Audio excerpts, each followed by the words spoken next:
Welcome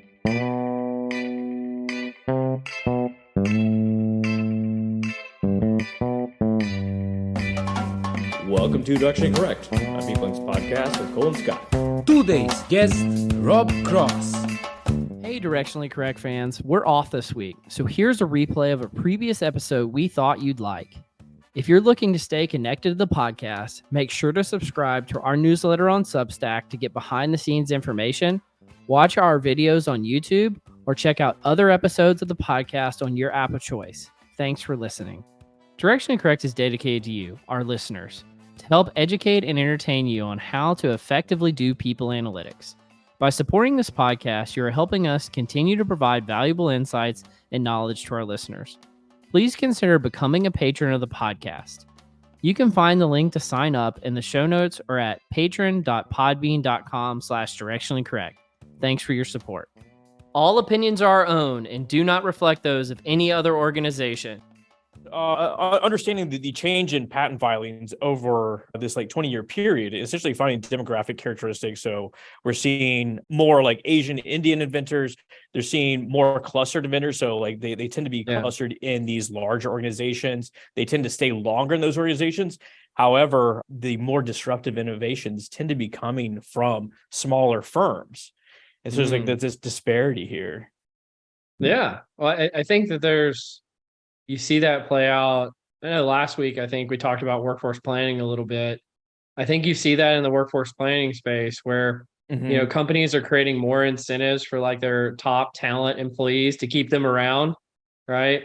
But if they ever need to do really disruptive innovation, rather than build it in-house, usually they go acquire it, right? So they go out and they buy a smaller firm who's doing really disruptive stuff and acqui-hire all of that talent in-house.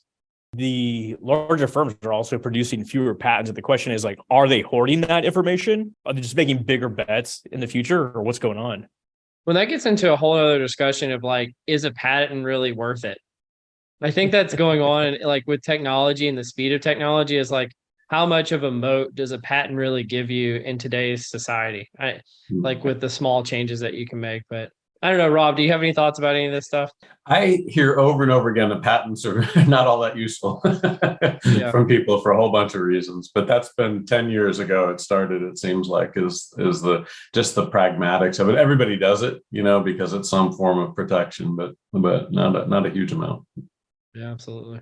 Well, we have the network analysis godfather himself here, Rob Cross. He's got 20 years experience studying networks of effective organizations and those of top performers. So you've worked with 300 organizations?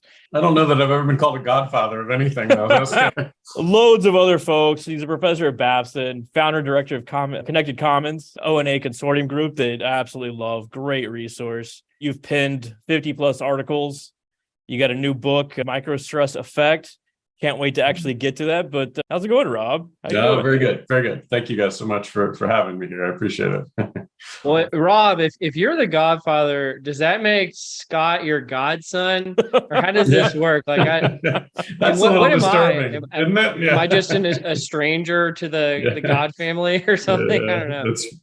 It's funny. So obviously there are people that I immediately think of, that had a huge influence on me. So I'm thinking of them as godfathers, and they probably, smack me. But I harken back to Ron Burt, Mark Granovetter, a mentor of mine, Steve Borgatti. There's a ton of people that have had a huge impact on this field. I've kind of dragged it into organizations, maybe a little bit more than most, but it's a lot of people doing interesting stuff. Who do you go to for different sources of information? Like you mentioned Borgatti and Burt. Did you get different sources of information from these different folks? I definitely get theoretical inspiration from a whole range of academics. I'm really reticent, to be honest, to mention one or two names because I know I'll irritate somebody. Right. But Ron Burt is somebody I could say, especially earlier on, maybe not for the last couple of years because my research has moved more into interview bases, but I was a wonderful mentor to me in different ways. And same I could say with David Crackhart, and others. I was just on the phone yesterday with Bob Sutton in a different light, not necessarily a network analyst, but just people that have helped me think about, ways of framing the ideas. And then there are others that are more in the methods behind it, and ways of kind of thinking about how do we apply the analytics to O&A. And so certainly Steve has been a great mentor for me for some time in a whole bunch of different ways. One of the biggest challenges we found is all the analytics that are built for scholarly purposes are not often very helpful for corporate purposes, and we've had to really rethink over 23, 24 years, what are the right ways of putting this information in front of people. I've been on 3 debriefs this morning, and it's increasingly simplified today, you know what I mean, in terms of the visual portrayals and everything else. Whereas the scientific aspect of O&A is, of course, going the other direction, right? It's increasingly complexified in terms of the nuance of the mathematics and everything else. And so it's an interesting space to play in. It's really interesting to hear you talk about it in those terms, because I look up to your work, and I see you as a great resource to convey network analysis to a business, this sort of thing. Ronald Bird is, of course, doing great theoretical work on network oscillation and attachment decay, bridging effects, this sort of thing. I look up to Sandy Pentland, which is in your neck of the woods over in Boston. Another one. Matthew Jackson's more graph theory, but great theoretical stuff that you're talking about. And then of course you get a variety of Cajun folks as well as innovation, Michael Arena being one of them, of course. But it's fantastic to hear that you get inspired by different folks in different ways as well.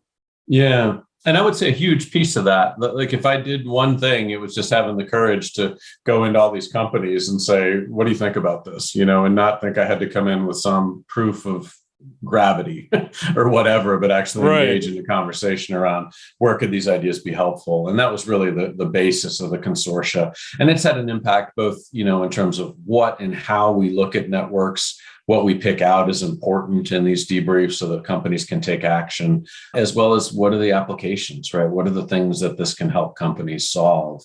So, when I talk about kind of key people on that side of my life, the academic side, that's one piece. But for me, the real inspiration, it heavily comes from all these interactions with the companies, and historically, it's really interesting. You mentioned Michael Arena. I'm obviously working very closely with him now, but there used to be 40 people like that, that were very kind of thoughtful executives in the consortium. That's down to about 2. Really? I don't mean other people aren't thoughtful, but I mean that the pace of work has pushed that category of person more and more to the side. They don't have the space to experiment as much. And so it's kind of been interesting to see that as well have an impact on applied research in different ways. Well, that's a really interesting thought, Rob. I'm curious to dig into it for a second, if you're okay with it. And this doesn't have to just be a network analysis phenomenon, but it's something that I feel like I've observed, but I haven't really seen much data on it.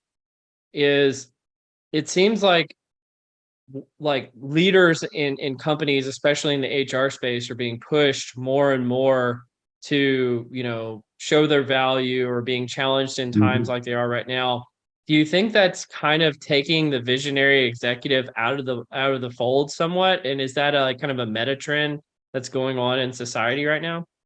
I think, and you hate to say that because it sounds pejorative, in some ways, but what I can say, because I think there's also some positives, right, about the velocity of information, the way interconnections are happening across different areas today that's different, that creates different kinds of insights. What I can say is definitely different. If I look at this, I've run this consortium for 23, 24 years now, and it's taken all sorts of different forms. But I can say, number one, there's far less experimentation with the ideas, and the ability to kind of go in and say, why don't we try this in an area and see if we can prove impact, right? That used to be a ton of what we would do 10 years ago. And that is just dissipated in different ways. People just don't have the space or time for it. And then there's far less space for thought. And I mean that, and I don't mean, again, that people aren't thoughtful.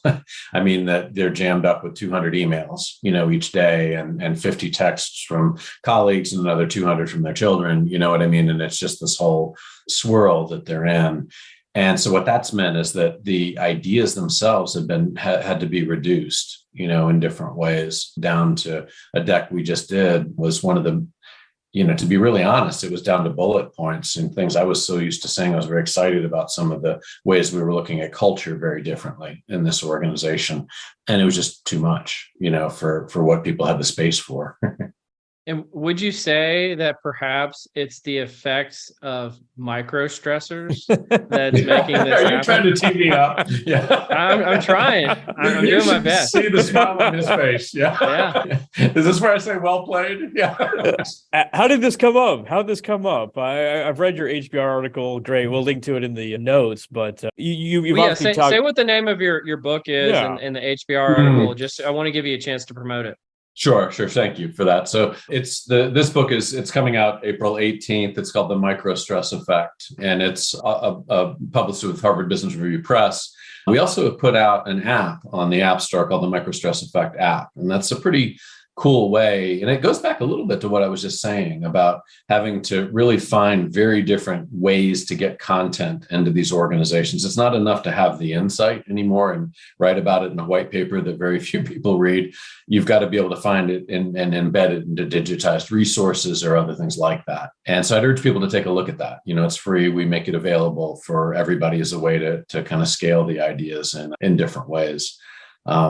So, yeah, but I can tell you a little bit about it. You guys guide me on what's helpful here. Okay. So I wrote a book about 2 years ago that was a product of quite a number of years' work looking at high performers. And very specifically, if we map these network analytics and then get separate performance data from organizations, what we were focused on is what are the top quartile performers doing, right? How are they collaborating in ways that's enabling them to scale? And the key insight there we learned was it typically wasn't the size of their network that mattered. They were first often defined by the efficiency of their network. And they tend to be about a day a week more efficient than their peers.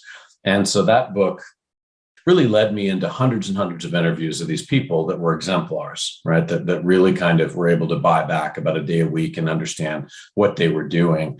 As I did that, and as I was also getting pushed by the consortia, they were coming back to me saying, gosh, Rob, we love your work on high performers, but we'd also like you to broaden your definition of success and think about what are the ways that connections in our lives affect our well-being, right? The people that are thriving or sustainable or things like that. So it's kind of funny in retrospect because this happened at one of the meetings, one of our last face-to-face meetings, not the last before COVID, but one of the last. And I remember sitting there going, nobody cares about well-being. At that point in time, it was all innovation, right? It was all, bridging ties and things like that. And of course we had tracks going on that, but I followed it and ended up running analytics. And then I ended up doing 600 interviews for this book, 300 in different swaths. And I'm so lucky, that I got pushed in that domain because it's brought these ideas to fruition right as a point where burnout is in an all-time high. People are struggling in a bunch of ways that these ideas can address. And so what I learned in that as I was going through the interviews, we were very focused on what are the positive ways connections impact our well-being. And yet what I discovered is that a form of stress was killing people, but it wasn't the conventional idea of stress. It wasn't the big things like, toxic boss or demanding client. It was the accumulation of the small each day that was coming at us through connections in our lives because of how hyper-connected we are. So, you think you're on a call, right? And you sense misalignment with a colleague and you've got to sort that out somehow and wondering how you're going to do that. You immediately see on that same call a team member that needs to be coached for the third time on how they're presenting something. And you're saying, how am I going to do that without derailing them? And off to the side, you get a text from a child, right? Then you're not sure if they're just grumping about something or it's something really serious. And you're worrying about that in the back of your mind for 3 hours until you see them later on. So none of these things are insurmountable, right? Especially for successful people. We're just taught, right? You just get through this stuff, to the end of the day.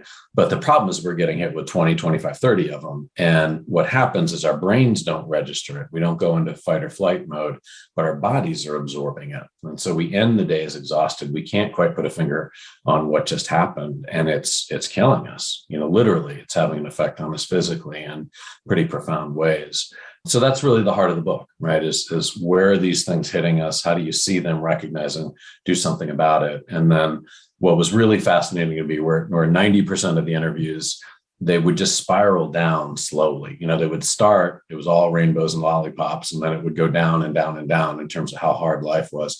About 10% of them never did. Right. And so we really focused the second half of that book. What are these people doing? How are they, through connections in their lives, professional and personal, how are they living in ways that kind of enable them to thrive? Well, without giving away too much of the later half of the book, like what are some of the ways that people can cope with micro stresses to alleviate these sort of things?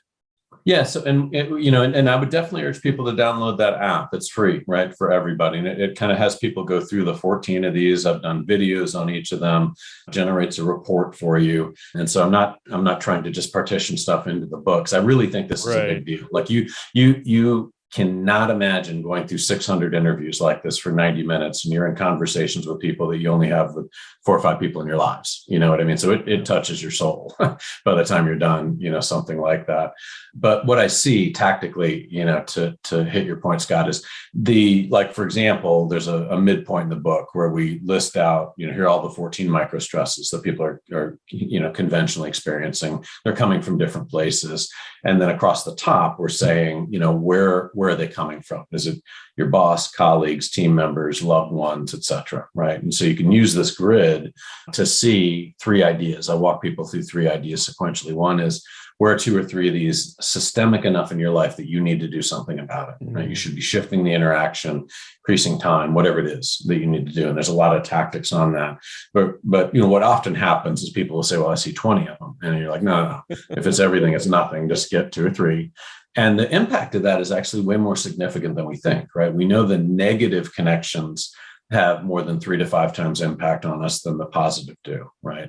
And so, but people don't think about shifting the negatives that much. We're quick to jump to mindfulness or other things like that, but we can actually do things that adapt that. And that's pretty powerful. So first pass is that. Second pass is to go through and say, okay, now tell me 2 or 3 that you're causing others unnecessarily. That always shocks the leaders, and they're thinking, oh my gosh, what am I doing?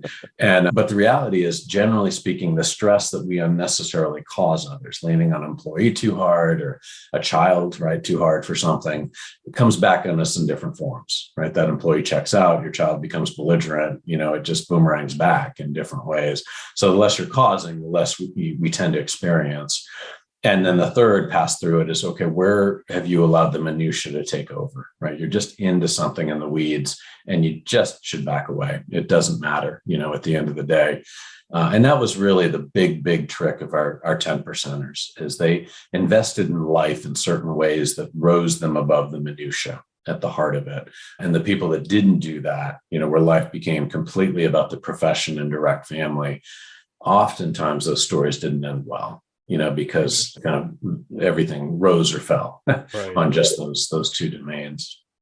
Well, I want to ask a methodological question, just because we have a really geeky audience. I'm in trouble.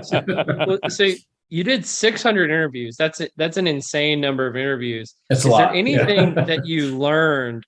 I gotta tell you, 600 doesn't even begin to scratch the surface, because what do you think is the first call that's canceled 5 minutes before it's about to happen, right?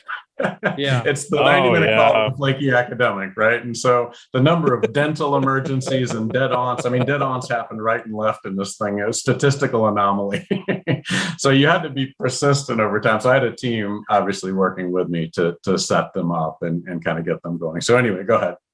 Well, is there anything that you learned from doing this that you would like to share from a methodological standpoint on how to do effective qualitative analysis as a researcher, that, either in the academic sphere, or even if you were a practitioner? And I'm assuming you're not going to encourage people to do 600 interviews as a practitioner, but you get my point. It's like, is there anything that you learned that you'd like to share with the field?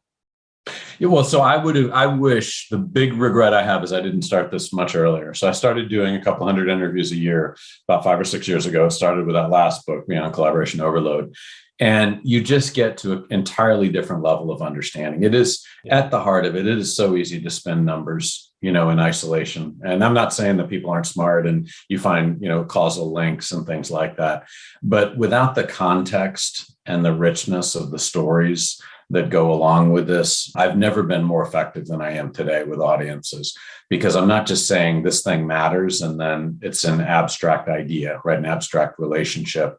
I'm like, let me tell you a story about somebody, right? And inevitably, if you do 600 interviews or whatever number you pick, you're going to get to central tendency issues that people go, oh my gosh, that's me. Right. And so for me, and what I value in things is having impact, right? And seeing effect and seeing the ideas take hold. That I wish I'd done that a long, long time ago. And I didn't, because everybody values the quantitative, right, over the qualitative. It's just richer, it's pure, it's true, it's whatever. But there's a value, and obviously a value in both, right? I use the quantitative analytics to find the people I interviewed, right? And so there's two different things going on there. They inform each other, like in the way Cole and I interact. Like I my own way of eliminating microstress is I don't pay much attention to my personal email, which I think drives Cole nuts. So like there's like a spillover effect of me trying to manage myself, but I cause this issue in Cole. Yeah, I manage my email and Scott's email on occasion. That's called secondhand stress, right? That's literally one of them. It's people that pass on stress to others. There's a spillover effect in action here. And speaking of like spillover effect, like the Connected Com has been great to get people up and running with network analysis. What kind of advice would you give to leaders or anybody at a company that wants to dip their toe into network analysis, but maybe they've never started, maybe they don't have resources? How can they get going? Yeah, and I would, even also, I'll give you my answer. I'd love to hear what you all think, about this, especially, Scott, I know you've had effect in a bunch of different places, and also especially on the passive side, like how you kind of see that as well. But for me, I'm on a lot of these calls each day where people are trying to get the ideas into their organization. I think there's a couple of things that you're always looking for. One is, don't just try it out, right? Always have something you're trying to accomplish. Too many people would just say, oh, the diagrams look cool, the analytics look cool, I'm sure we'll find something. And those are projects I've learned to run from or reshape quickly. Right. You always want a project where you have a presenting North Star, and that can be revenue production, efficiencies, cultural change, whatever it is, right? But some presenting North Star that this is going to help you with. And then what I say do is then find 5 or 6 other things going on in that organization, maybe issues around diversity, equity, inclusion, or onboarding, or things like that, where these ideas can have a material impact on the success of those projects too, right? And then design the effort that way. And you find you get really good impact, right? You hit the North Star issue very clearly, but then you're feeding the data into other programs of work, and the effect is really significant. So it's always that, be very clear on what you're trying to accomplish, and then feed it into other things. Pick a group that is going to have impact in the organization. So a lot of times people will say, we're going to run a pilot and we're going to try to hide it in the mailroom, or something like that. Right. They may come back with great results, but nobody cares. And so it doesn't, go anywhere. So pick a progressive leader, someplace that people know and care about. And then I guess the third for me would be really leverage the individual level results that network analytics can provide. So what's interesting about network analysis, unlike, typical culture surveys or things, is there is an innate value for each individual in getting that feedback on themselves. Not to see, is Scott coming to me for information, anything like that, that's proprietary, but to understand that, okay, my network's a little more insular than my peer group. Right. And here's some things I should be thinking about, or I'm seen as an energizer, a little bit more than others. And here's some things I can share. Those kinds of feedback, it starts ground level change in the way you want it, but it also just gets everybody engaged in the consumption of the analytics, taking action in different ways. So those are a couple high level thoughts, but. No, I think that's absolutely apt. And like the way you describe it, I think you would apply to any sort of people analytics function. Like it's not about just getting the data and doing something with it. It's like you have a problem that you're trying to solve, and like some sort of like decision you're trying to make. One of the more defeating things I hear every so often from folks, the layman, is it say like network analysis is great. You make these pretty graphs, but you can't do anything with it. It's like, well you can't do. You're making these great things, and they are very compelling and cool and this sort of stuff, but you can't necessarily do anything with raw engagement data either. It's just data. It's what you want to do with it. And if folks want to get involved, it could be anything from starting very small, like push pins on a map, like the crazy guy in the warehouse, like making like a little map of a murder mystery or something like that. But just like writing down your network, seeing where your gaps are, this sort of thing, depending on the question you're trying to ask. Passive data is always going to be a question with increasing privacy concerns and this sort of thing. Yeah. I'm And curious, like, what do you see there? What do you see as some of the bigger applications? And that drives me nuts as well. The whole, it's not actionable, because we have tons of examples of where the issue is not that it's not actionable. It's that people, too often the analytics are presented as a stream of analytics.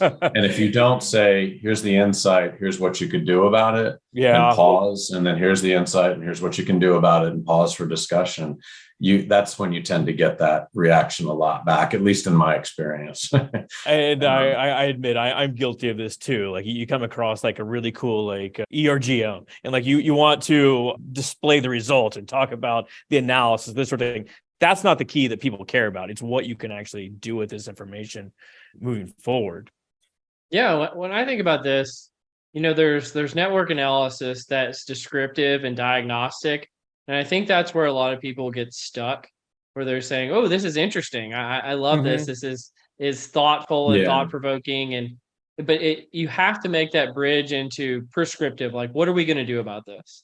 And going kind of back to your question, Rob, about passive O&A, I always think about it as, to whom is this benefiting?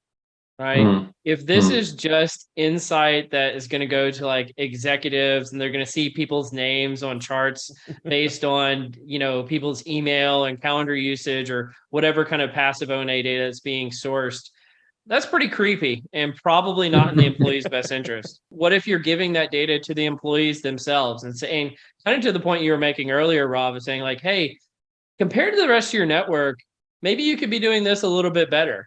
And kind of giving it more like a Fitbit of like saying, hey, you didn't really get really good sleep last night. Maybe tomorrow night you get a little bit better sleep. That kind of thing. I think that there's definitely some applications that are quite employee friendly in the passive O&A space as well. Yeah. I mean, one example of that for me that I'm seeing a good bit of traction on is, we did a lot of work in one of the programs and understanding, oftentimes what we'll see in strong culture companies is people come in and it takes them, 3 to 5 years to replicate the connectivity of a high performer. So, they're not talking to anybody. It means they haven't built the same set of bridging ties, trust, reputational capital. Sometimes it goes as high as 5 or more years that we see in super strong culture places. But we also discovered these people that were doing it not in 3 to 5 years, but in 9 to 12 months.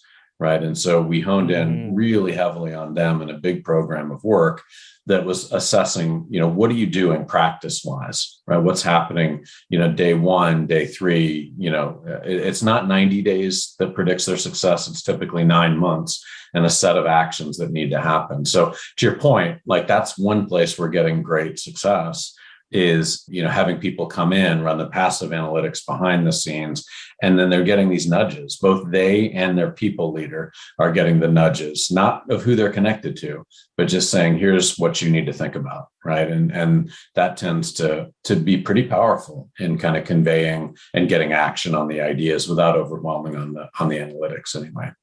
Yeah, an organization by nature is interdependent, is people talking to each other to get something done. And therefore, any application that deals with people talking to one another will be O&A relevant in some capacity. So you're talking about culture, inclusion, onboarding, any of this sort of thing. But I think the bigger question, Rob, is like, are there Waffle Houses in Boston? I don't know. Now, that's a really good question. I don't think there are. There's a heck of a lot of Dunkin' Donuts, but I'm actually sitting in Charlottesville, Virginia now, and I know they're here. There you go. Rob, you're entering our simultaneously most favorite and least favorite segment that we have, the Waffle House.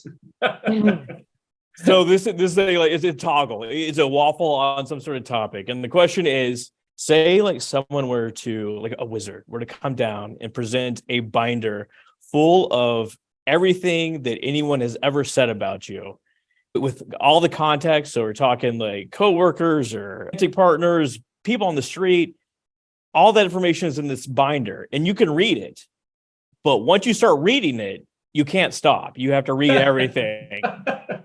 Do you read it or do you not read it? Oh, I totally would read it. Yeah, I would. Personally. I tell my students this all the time. People are going to think it no matter what. You may as well hear it. Right. And some of it you've got to have thick skin and roll your eyes on, but oftentimes on the margin, there's small things you can do. Right. And I am in the weird position of, for example, with this new book, the publisher, asked me to write 2 emails to my network of, off LinkedIn, for example. There's like a bunch of people. And so it's kind of like that, right? Like you're getting reactions back from people. And it's it's amazing to me. There's 2 things that are amazing. One is all the positiveness that comes out of the woodwork, especially from 10, 15 years ago, like students that you haven't seen or thought of. And they're like, oh my gosh, do you remember me and this and that? And just, I can't believe how the work is unfolded and all that, right? But what is interesting is I think I got like 800, 900 emails back. So it was a volume, it was crazy. But I got 5 unsubscribe me emails. What do you think I think about? The 800 or the 500? Oh, yes. They weren't even nasty emails. So. I think that's a good point. Like, if you're a good person, they probably say a lot of really positive things about you to be really reinforcing, right? But if you're not so much, maybe you got things to worry about. I don't think that I would even. I'm from the South. I can tell if people like me or not. I don't need to know. Cole, what do you think?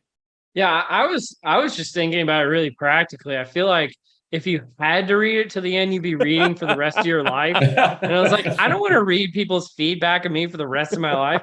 So I would just skip it. I would love to read it in short snippets, but that's not very Waffle Housey. That's what I thought. That's what the wizard did for you, was kind of help you digest it quickly.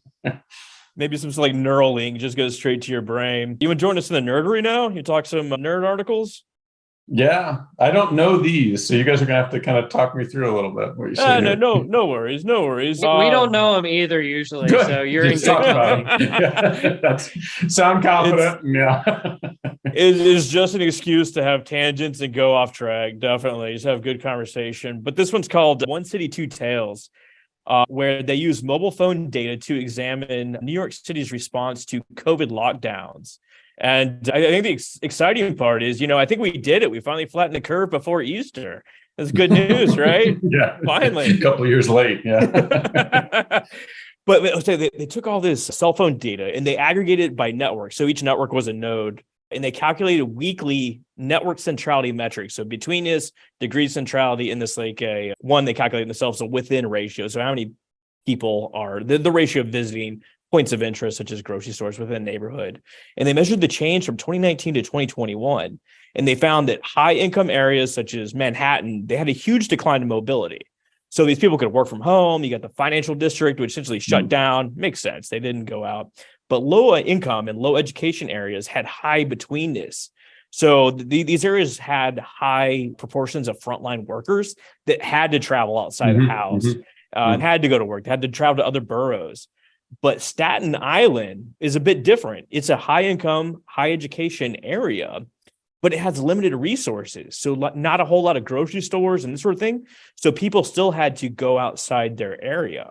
And the overall, I guess, takeaway here is like, if there's another pandemic, you need to put more resources or amenities within organizations, within neighborhoods, to make sure that they don't travel outside these different areas. Like, really interesting and fascinating use of mobile phone data.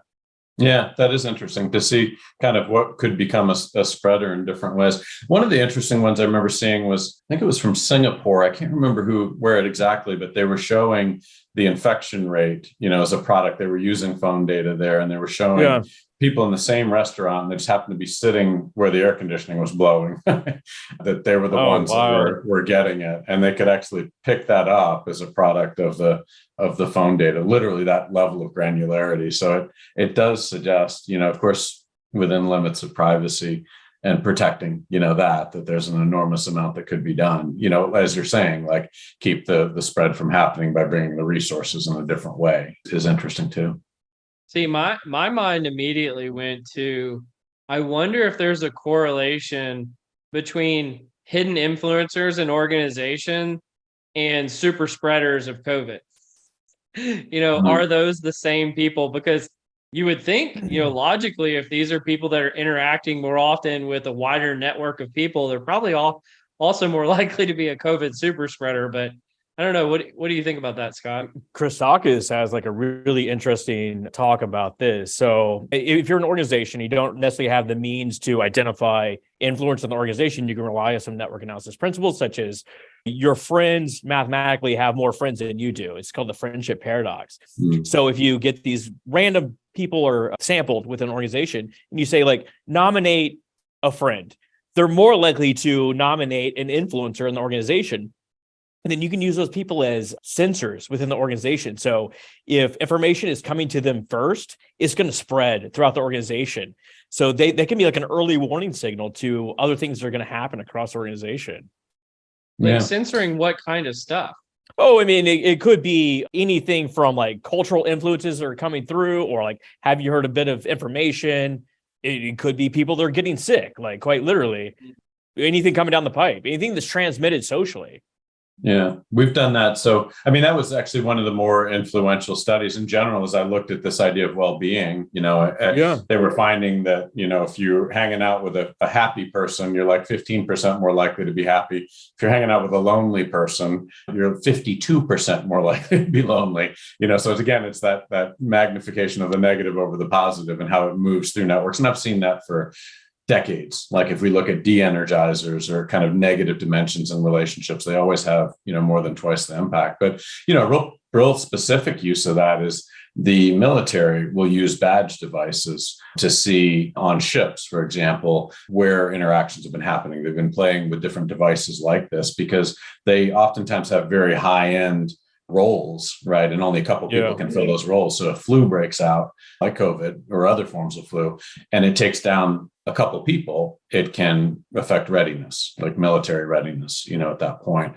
And so that's a purely pragmatic way, right? That you can see the spread, right, of something like that early and do something about it. That's really wild, especially like in a captive environment, like they took like a Navy ship or something. That's like what that, you need, like oil rigs, Navy ships, call centers, things where people aren't, going anywhere. Call centers, they obviously are, but they're more contained than more modern contemporary organizations. Well, like another area that I see is like underserved, both in people analytics and network analysis right now, is like this idea of teams, or like how teams interact and like what makes a great team. I think we're still trying to figure this out.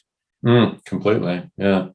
Yeah, I mean that's my next book. Oh, well, there you go. Microstress Effect is it's just under Breaking going under news. contract now. Where we took the same idea and we're focused not on what predicts high performers, but looking at teams, right? And to your point, I think the conventional idea of a team is outdated. People they're on 6, 7, 8 teams. Many of these things that organizations are calling teams are growing into the 60s, 120s. I mean, I know Amazon has a tendency to keep it small, but a lot of places, life sciences, other places, they grow big. And so what we really focused in on was saying, let's look at the performance of these groups, not as a product of vision, mission, purpose, but as a product of a network that needs to form internally and externally, right, in certain ways. And you do that across a ton of organizations. And we have really clear pictures of the predictors of team success. But then the real thing that's grabbed people's attention is when the teams fail, they tend to exhibit certain archetypes. And so it's always interesting to me how people love to know what positive looks like. They want to know, I should go do this. But if you can say, watch out for this, don't do this, that's when they're like, oh my gosh. So the avoidance of the negative is always a good lead in this stuff. Yeah, I actually did some work using network analysis on comparing high versus low performing teams a few years ago. And it's striking how, if you look at these teams, and I'm not talking about like a team of like 5 people, I'm talking about teams of like 50 people. Yeah. It's striking how you can just look at a network. Like I could have my 3-year-old look at the network and say which was the high performing and which was the low performing team just by eyeballing it. It was quite impressive. I find like these archetypes that we have, there's 6 of them that have come out. And I'll put them up on a slide in front of a group. And especially as I was doing a ton of interviews there to see what are the leaders doing, right? If their groups are drifting into trouble, how did they get out of it? What did they do? But the resonance was immediate, like nothing I've ever seen with this stuff. It's like, oh, I've seen 3 of those last week, you know? So to your point, there's something about that being the right level of analysis. Sometimes these ideas can get so comprehensive that it takes people a long time to absorb, but there's something about the team level that seems to kind of grab people quickly. And like the 50 people on a team, that there cannot be interdependence at that point. Like there's just too many people to keep working. And our idea of a team is somewhat, I don't know. Like I probably belong on 8 different teams, you know, like in any one given time. So like what is a team is really hard to define in itself. It's probably the most difficult unit of analysis when trying to do this work is like, what is a team? You know, if you can't agree on what that is, or if like, you know, 2 people or you ask one and say, hey, are you on a team with Scott? And they ask the other person like, I'm not on a team with Scott. It's like, well, who's on a team and who isn't? I don't even know. I mean, that was the most common question I got when I was doing the interviews for this work is, well, what do you mean by team? I kid you not. Everybody was, you know, there on that question. And we're seeing, you know, when we actually run the analytics through our softwares in the consortia, that's gotten to be one of the most common questions we always include is how many teams are you on? And we find that, you know, you pass certain numbers and fragmentation happens in the overall network, right? And not good ways. Overload happens on those people that are on too many teams. There's a lot of kind of inefficiencies that you start to see because of what you're saying. Right? People are just thrown on 6, 7, 8 teams today. Like it's a free resource. You know, we just throw teams at stuff. Well, I want to continue on kind of the COVID theme from the One City, Two Tales and go towards, and I'm sharing my screen here for some data that the Stanford economics professor, Nick Bloom, has shared about polling people since COVID on, I think it's every 2 or 3 months. And this data was based on California employers. So it's not representative of the whole world, but it's still a pretty good data set to say, how long or when do you think the long-term normal will be returned to your organization from COVID? And one of the reason why I brought this up, and folks who are on the video can see this if they're interested, but I'll just kind of verbally explain it. You know, when we started this podcast, Scott and I were talking a lot about what is the new normal going to be and what is the research saying about, you know, is it in person, is it remote, is it hybrid? And you can actually see that manifest on the chart because we started talking about this right around March of 2022. And at that time, at least in California, it said that 35% of organizations felt like they were at their new normal. So there was obviously some churn going on of like, or discussion of like, how are we going to address this topic? But if you fast forward to March of 2023, and this kind of correlates to the amount we talk about it now, about 73% of organizations feel like that they're at their new normal. So a pretty significant majority are saying, hey, we've figured out what we're going to figure out. And this is what our new normal is going to be. I'm curious, what are your all reactions to this data? I'll jump in here. Like my initial thought is like because all this data is coming from California, I think we may actually be seeing like an echo chamber effect where there are probably a lot of Silicon Valley sort of related organizations, a lot of organizations that are remote, and California was one of the staunchest COVID states, right? That they're most restrictive, sending people home and this sort of thing. So I would gather that perceptions are skewed in this sample. What doesn't say, see, I would actually not to just take the other side of the argument, but I think you kind of control for that fact, because even if you have more staunch restrictions, that still doesn't mean that, you know, maybe you're not going to a remote permanent new normal of what your work is going to be permanently, right? And so it's not necessarily saying that the new normal is going back to the office 5 days a week in person. It's just saying we have come to consensus at our organization of what our new normal will be. Wait, okay, so like I maybe I don't understand now. Are saying like we are approaching whatever normal is? Yeah, like we're coming closer at one and closer point, to normal. Organizations were having a lot of debate about what the future of their workplace was going to be. Right. And many of those organizations have now settled that debate. So if you like, let's take, for example, you rewind to May of 2021, pretty early, let's be honest. 4% of companies said that they had figured out what their long-term new normal was, but now it's 73%. That's a huge change in that amount of time. And I think that means that some of this debate that has happened around this topic, whether it be in California or anywhere else, in lenient area, strict area, doesn't really matter. They've kind of come to consensus on what their long-term new normal is going to be for their organization. Apologies. I misread this as we are going to be working from home forever. It just means we are essentially each reaching the end of the pandemic is another way to look Correct. at it. It says we are already operating under our new normal. That's what 73% of folks in this California sample are saying. Yeah, I mean, okay, like with that clarification, like good. We need some stability. Yeah, I think we've been through some rough times, and I think we're ready for normal, whatever normal is. Yeah.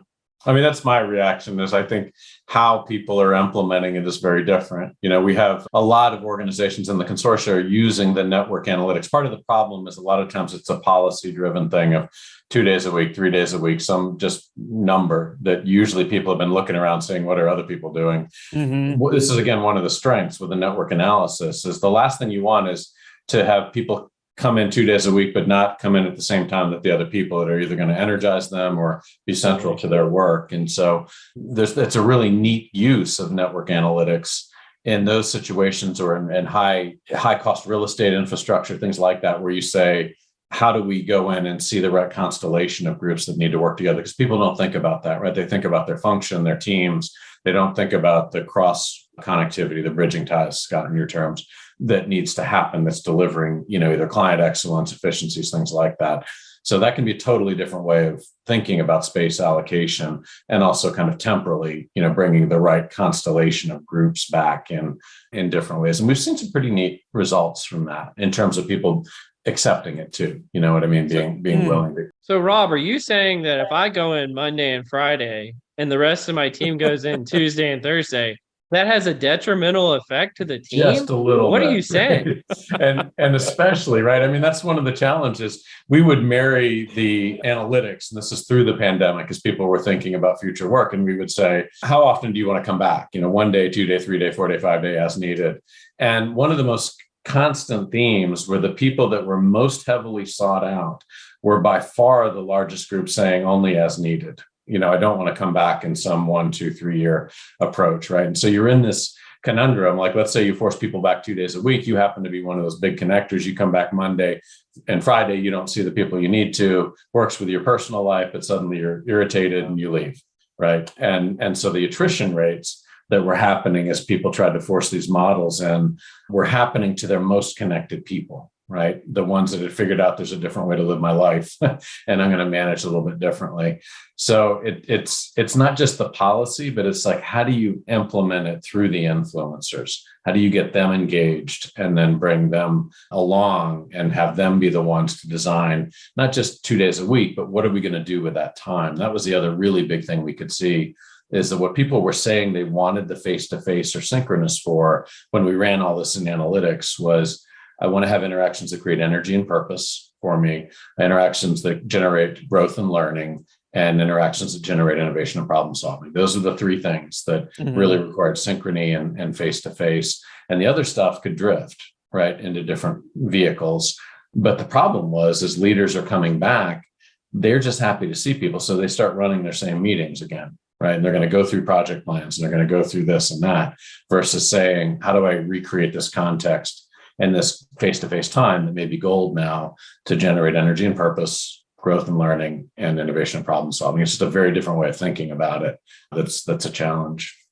This is what I love about Michael Arena's adaptive hybrid approach, where it balances the needs of the employees with that in the organization. You're actually optimizing for innovation, very forward way of thinking about it, as opposed to you come in 2 days a week. I come in on Tuesdays. Cole comes in on Thursdays. But you get these added benefits that we don't really talk about that much. The wellness factors, such as being embedded in the organization, or recovery factors. But Well, we'll move on to our final article here about rice farmers, where actually interaction could have a detrimental effect. They're Is seeing that- rice farming one of your hobbies, Rob? Just out of yeah, curiosity. yeah. How did you pick that out so casually? Yeah. Yeah. Well, this survey data shows that rice farmers are less happy than wheat farmers in Asian countries. And it's like, why? Why would this be the case?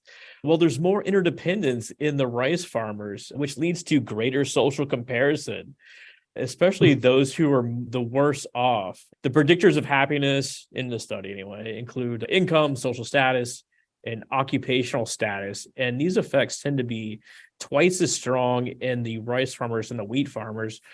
They ran an additional study and essentially found that those people that engaged in greater social comparison tended to be less happy. And they say that this could explain, at least partly, why interdependent Eastern Asian cultures tend to be less happy than Western counterparts with similar SES, et cetera. I just have a clarifying question. When they're saying social comparison, do they mean like keeping up with the Joneses? Is that what they're saying? Yeah, this like social and occupational status. So some people are Okay. ahead of the curve, some people are worse off.